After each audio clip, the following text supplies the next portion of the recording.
আসসালামু আলাইকুম। ওয়ালাইকুম সালাম। দাদা আপনার নাম কি? মোহাম্মদ মতিউর রহমান। মতিউর রহমান। বাসা? বাসা মাদ্রাসা। আপনার বাবার নাম? ইনসার আলী।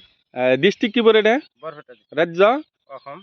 আচ্ছা আপনি হাতে দেখতাছি এটা কি কোম্পানির শসা এটা?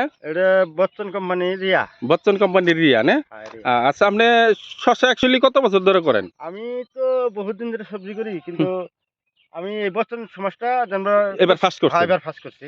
আগে পাশে যে পরে আমি জানবা এই টাইমে গ্লোসি মালটা করি। আচ্ছা আগে পাশে যে শসা করছেন ওইটার তুলনায় এবার বচ্চনের যে রিয়াটা করছেন আর ব্যতিক্রম কি পেলেন?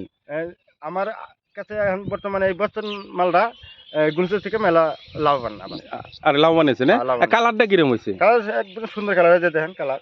কালারটা একদম কি স্পষ্ট সুন্দর কালার। এক সাইজের হয় না মাল? বাজারের ডিমান্ডও ভালো। আচ্ছা প্যাকেটে যেটা ফটো দিছে ও ফটোর সাথে মিল আছে না? মিল আছে একবারে এটু জেড, এই যে একসাথে মিল আছে। মিল আছে। তো এটা যদি মানুষে করে তারা লাভবান হবে? সবাই লাভবান হবে। আমার জানার সাথে সবাই লাভবান হবে। আচ্ছা আপনি এবার কয় প্যাকেট নিয়ে এসে করছিলেন? আমি খালি টেস্ট করে দিলাম, দুটো প্যাকেট আনছিলাম, আনে জেনবরা মালটা নিম মাটি রেট করলাম। তাহলে ভাবছেন যে এটা ভালো হবে না পারো না? নিম মাটি রেট করলাম, কিন্তু ভালো মাটি যাই গুলোসি গেলাম, গুলোসি থেকে আর কি এই মালটা বহুত ভালো হয়েছে। বহুত ভালো। তো যাই দেখানি রেডি করা লাগছিল। তো যাই হোক আগামী বছর ইনশাআল্লাহ তাহলে বেশি করে করবেন। দেখানি আমরা ইনশাআল্লাহ করব। তো যাই হোক আমি আশা করি আপনি বচ্চন কোম্পানির ভ্যারাইটিগুলো করে যেমন শসা রিয়াটা করে অধিক আর্থিকভাবে লাভান্বিত হন, এখানে কয়ে আমি শেষ করছি। খোদা হাফিজ, ধন্যবাদ।